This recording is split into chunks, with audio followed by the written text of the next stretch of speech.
Hi, don't go anywhere, please. I'm very new at this whole YouTube thing, but I am figuring out life at 40, and for some insane reason, I thought I would take you along for the ride. A lot's happened in the last 12 months, maybe longer, and turned 40 early this year and thought, wait a minute, this isn't what's supposed to be happening. This isn't how I'm supposed to be feeling. This isn't supposed to be what I'm doing. And everything has been like very quickly condensed and happened really quickly, because about a month ago I lost my main source of income. So I spent the last month figuring out what the hell I'm doing, and part of that is that I want to find ways to be more creative. And what's more creative than just deciding to create a YouTube channel with no experience and no knowledge of how this works, but actually that's how we learn, right? By doing. So I'm doing in real time, and I guess this channel is all about figuring things out, really illustrate that nobody's really got it figured out. And I'm getting to the stage where maybe that is the whole point, that actually we're supposed to spend our lives figuring things out and figure out what we like, what we don't like, do more of what we do love, do less of what we don't. And I think that is why I want to create this. My plan is to do these like weekly roundup updates of what's been happening in the week,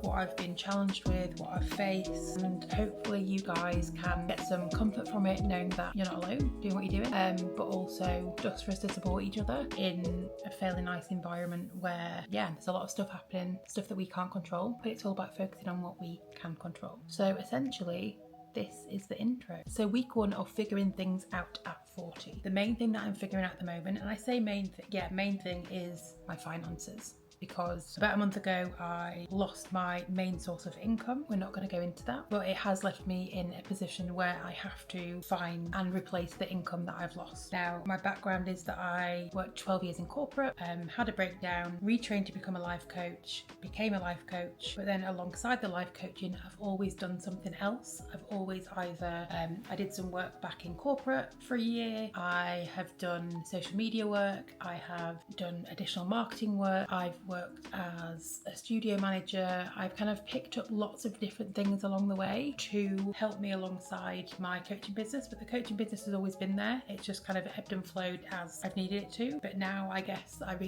really need it to flow. So that is why I guess finances is the most important thing for me right now to figure out. So what I've been doing this week is a lot of outreach, and I find outreach really hard because, well, I don't want to ask people for a sale. Like, there's so much negativity around selling and what we should be doing and how it feels really icky. But then the more I've thought about it, I'm like, actually, I've got a really good service here that can benefit people, and I'm really good at what I do. So maybe I should just be talking about that more.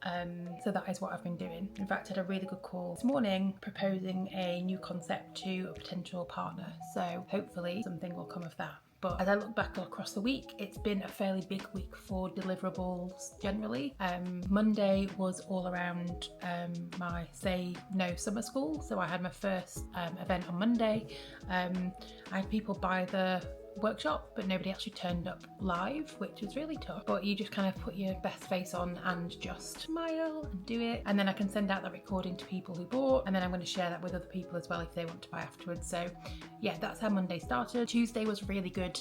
I hosted a feel good book club, and the book club is all about going through a particular personal development book. This time we looked at Atomic Habits by James Clear, and it really, like as I was reviewing the book again, it really made me think about some of the stuff in the book. Definitely I want to go into that in more detail at another stage, but it was really nice to have, we had 4 people turn up to the book club and had some really interesting conversations. And it's times like that that it kind of gives me the faith back to know that actually I do know what I'm talking about and I'm good at this.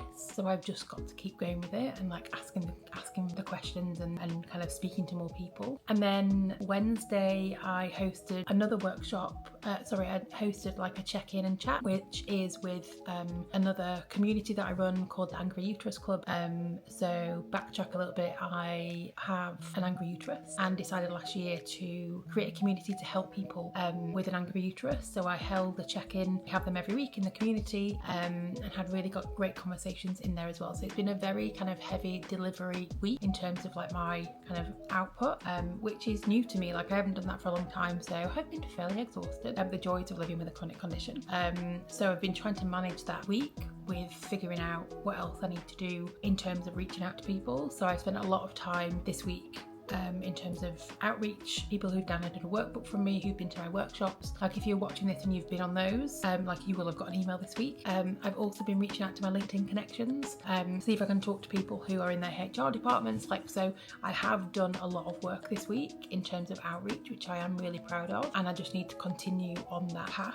I think that one thing that my business coach talks about a lot is, the work that you're where you are now because of the work you did or didn't do like 3-6 months ago.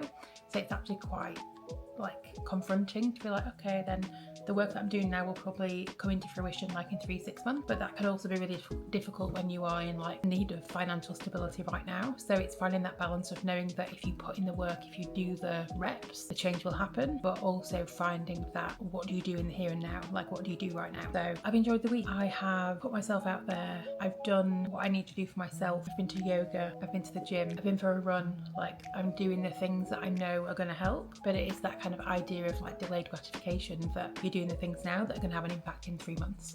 So it's how can you continue with the feeling of enjoying what you're doing now, knowing that you're not going to see the instant results. And I think that is one thing that I'm trying to figure out is we live in a society where we expect instant results. We want everything instantly. I want that Amazon parcel tomorrow. I want that delivered today. We are thinking as a society that we need things quicker and quicker. So actually, there's nothing really sexy about putting the reps in. There's nothing really sexy about making the sales calls. There's nothing really sexy about doing the stuff day in, day out that you know is going to make a difference, because you're not seeing the results right now. And that's interesting to get your head around. I might try and share some stats around what I've been doing as a review roundup of the week just at the end, just so I can kind of track them as well, just to kind of keep updated with the progress and things like that. But for now, this is episode 1 of me figuring things out at 40. Thank you so much for being here, and don't forget to share and subscribe. Is that what I should be saying? Yeah,